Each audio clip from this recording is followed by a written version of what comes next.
1 फरवरी 2025 को जब से फाइनेंशियल बजट पार्लियामेंट में पेश किया गया, तब से टैक्स के बारे में बहुत सारी भ्रांतियां, बहुत सारी कन्फ्यूजन्स एक आम टैक्स पेयर्स के मन में आ गई हैं। सामान्य रूप से जो कॉमन टैक्स पेयर है वो ये समझ रहा है, यदि उसकी सैलरी इनकम है तो 12,75,000 रुपये तक कोई टैक्स नहीं लगेगा, और यदि सैलरी के अलावा और कोई इनकम है तो उस पर 12 लाख रुपए तक कोई टैक्स नहीं लगेगा। लेकिन एक कॉमन समस्याएं आ रही हैं, वो ये है कि यदि 12 लाख रुपए तक कोई टैक्स नहीं लगेगा अदर देन सैलरी इनकम, या 12,75,000 यदि सैलरी इनकम है तो कोई टैक्स नहीं लगेगा। ये जो एग्जम्पशंस लिमिट हैं कि जो टैक्स का स्लैब दिया हुआ है कि 4 लाख तक जीरो टैक्स, 4 से 8 लाख तक 5%, 8 से 12 लाख तक 10%, क्योंकि 12 लाख तक पर कोई टैक्स लगना ही नहीं है तो फिर 4 से 8 लाख 5 क्यों, और 8 से 12 लाख तक 10% का टैक्स किया है। आज हम चर्चा करेंगे इन्हीं बातों पर। दूसरी बातें ये करेंगे कि जैसे मैंने बताया कि कॉमन टैक्स पेयर ये समझ रहे हैं, उनके मन में ये भावनाएं हैं कि यदि हमारी सैलरी इनकम है तो 12,75,000 रुपये तक ही हमें टैक्स जीरो देना पड़ेगा, उसके ऊपर हमको टैक्स देना पड़ेगा। तो हम इस बात पे भी चर्चा करेंगे कि क्या कोई ऐसी व्यवस्था है कि हमें 12,75,000 सैलरी इनकम है मेरी और हमें 12,75,000 से अधिक रुपए पर ही हम टैक्स लायबिलिटी लीगल वे में जीरो कर सकते हैं। एस्ट्रॉन टैक्सपेयर के नए वीडियो में आपका एक बार फिर से स्वागत है। यदि इस वीडियो से कोई वैल्यू एडिशन होता है तो इसको लाइक करें, अपने फ्रेंड्स के साथ शेयर करें, कमेंट करें, और यदि आपने अभी तक हमारा चैनल सब्सक्राइब नहीं किया है तो इसको सब्सक्राइब भी करें और सब्सक्रिप्शन बटन में न्यू सब्सक्राइबर लिखें ताकि हमें ये पता लग सके कि आप हमारे न्यू सब्सक्राइबर हैं। मेरा नाम डीएम झा है। अब सबसे पहले ये चर्चा करते हैं कि ये जो आम धारणा टैक्स पेयर के मन में है, यदि सैलरी इनकम है तो 12,75,000 पर कोई टैक्स नहीं, और यदि सैलरी इनकम नहीं है तो 12 लाख के इनकम तक पर कोई टैक्स नहीं देना पड़ेगा हमें। जनाब ये बिल्कुल सच है, लेकिन इसमें कुछ बिटवीन द लाइंस हैं। इस पर आगे चर्चा करने के पहले बता दूं, जिससे कि आपको ये बात समझने में आसानी होगी कि सोर्स ऑफ इनकम, जो इनकम टैक्स कैलकुलेट होता है वो 5 सोर्स पे होता है। पहला है सैलरी इनकम, जिसमें पेंशन भी इंक्लूड है। दूसरा है रेंटल इनकम, यदि आपका मकान का किराया आ रहा है तो उस पर जो टैक्स लायबल होगा उसके बारे में बातें होती हैं। तीसरी इनकम है कैपिटल गेन। चौथा इनकम है income from business and profession, और पांचवा इनकम है अदर सोर्स। जो इन चारों में जो नहीं आता है वो सारे इनकम अदर सोर्स में आते हैं। तो सबसे पहली बात कि 12,75,000 पर जीरो टैक्स नहीं देना पड़ेगा, ये मैक्सिमम लिमिट है। इसका मतलब यदि आपकी सैलरी इनकम है 12,75,000 रुपये तक तो आपको कोई टैक्स नहीं देना पड़ेगा। लेकिन जैसे ही ये 12,75,000 रुपये से अधिक आपका इनकम एक्सीड होता है तो आपको जो अप्लीकेबल स्लैब्स हैं, जो आपने देखा कि 4 लाख तक जीरो, 4 से 8 लाख तक 5%, 8 से 12 लाख तक 10%, और 12 से 16 लाख तक 15%, ये टैक्स अप्लीकेबल हो जाएगा। मैं फिर रिपीट कर रहा हूँ, यदि आपकी सैलरी इनकम है 12,75,000 रुपये तक तभी आपको जीरो टैक्स लगेगा। इसके ऊपर जैसे ही एक्सीड होगा ये अप्लीकेबल टैक्स रेट 5%, 10%, 15% जो भी है उस हिसाब से टैक्स कैलकुलेट होगा।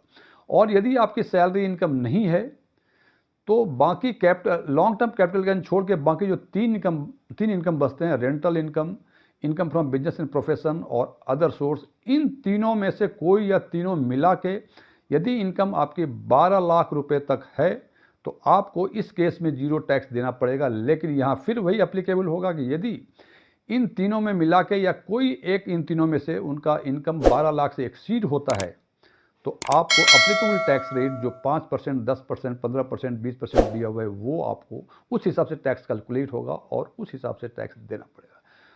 सबसे इंपॉर्टेंट बात जो लोगों को कुछ कन्फ्यूजन्स हैं कि मैंने अभी लॉन्ग टर्म कैपिटल गेन की बातें नहीं की, ये सारी 12 लाख या 12,75,000, 12,75,000 बताया हमने सैलरी इनकम के लिए, और 12 लाख बताया हमने rental income, income from business and profession और अदर सोर्स के लिए।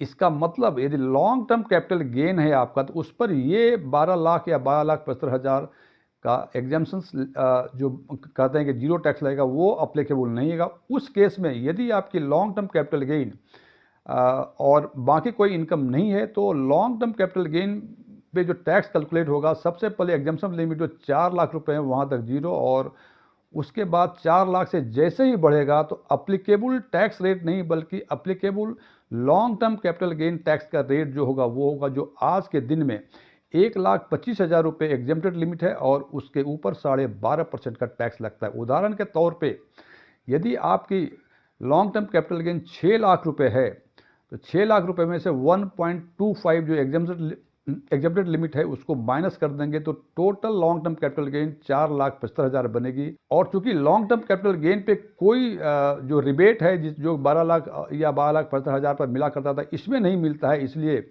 4 लाख एग्जेम्पशन लिमिट के बाद जो 75,000 रुपये हैं उस पर अप्लीकेबल 12.5% का टैक्स आपको देना पड़ेगा। अब हम चर्चा करते हैं कि यदि मेरे पास सैलरी इनकम है, कोई और भी इनकम है, फॉर एग्जांपल रेंटल इनकम है, तो क्या हमें 12,75,000 रुपये तक पर ही जीरो टैक्स देना पड़ेगा और उसके ऊपर यदि होगा तो हमें अप्लीकेबल टैक्स स्लैब के हिसाब से टैक्स देना पड़ेगा। जनाब, इसको हम एक एग्जाम्पल के रूप में एक्सप्लेन करने की कोशिश करेंगे ताकि मैं आपको ठीक ढंग से इसको समझा सकूँ। मान लीजिए कि आपकी सैलरी इनकम या पेंशन इनकम 5,75,000 रुपये है और रेंटल इनकम, चूँकि आप पेंशनर हैं, रिटायर्ड हैं, सीनियर सिटीजन हैं और आपकी रेंटल इनकम 10 लाख रुपए है, तो यहाँ हम देखते हैं कि 5,75,000 पेंशन की इनकम जो सैलरी इनकम में आती है और 10 लाख रेंटल इनकम सब मिला के 15,75,000 हमारी टोटल इनकम हो जाती है। और जैसा कि मैंने पहले बताया था कि जैसे ही चूंकि आपकी सैलरी इनकम है तो पेंशन इनकम है तो उसकी सैलरी ट्रीट होगा, तो इसमें आपको पूरे 12,75,000 रुपये तक टैक्स की छूट मिलेगी। चूंकि आपकी 5,75,000 रुपये है तो इस पे आपको जीरो टैक्स होगा बिकॉज इसकी लिमिट जो है 12,75,000 रुपये है। और दूसरी है रेंटल इनकम जो 10 लाख रुपये हैं। जनाब, रेंटल इनकम में एक प्रोविजंस हैं कि यदि आपकी कोई रेंटल इनकम है तो आपको स्टैंडर्ड डिडक्शन इसमें ही मिलता है जो कि 30% होता है। इसका मतलब ये 10 लाख आपकी सैलरी इनकम है तो इसका 30% होगा 3 लाख रुपए, मतलब जो टैक्सेबल इनकम रेंटल इनकम का होगा वो होगा 7 लाख रुपए। तो 7 लाख रुपए आपकी रेंटल इनकम और 5,75,000 रुपये आपकी सैलरी इनकम सब मिला के 15,75,000 रुपये पर आपको कोई टैक्स नहीं देना पड़ेगा। अब इसको हम इस बात से भी आगे कैलकुलेट करते हैं कि आखिर वो सीमाएं क्या हैं जिस सीमा तक हमें सैलरी इनकम हो और रेंटल इनकम हो तो हमें कोई टैक्स नहीं देना पड़ेगा। तो इसके लिए हम दूसरा एग्जाम्पल लेते हैं। इस एग्जाम्पल में हमने माना कि आपकी सैलरी इनकम 1,71,000 रुपये है, 1,75,000 रुपये है और आपकी रेंटल इनकम 15,71,000 रुपये है। क्योंकि आपकी रेंटल इनकम है तो इसमें 30% आपको स्टैंडर्ड डिडक्शन मिलेंगे। इसका मतलब 70% ही टैक्सेबल इनकम होगा रेंटल इनकम के पार्ट में।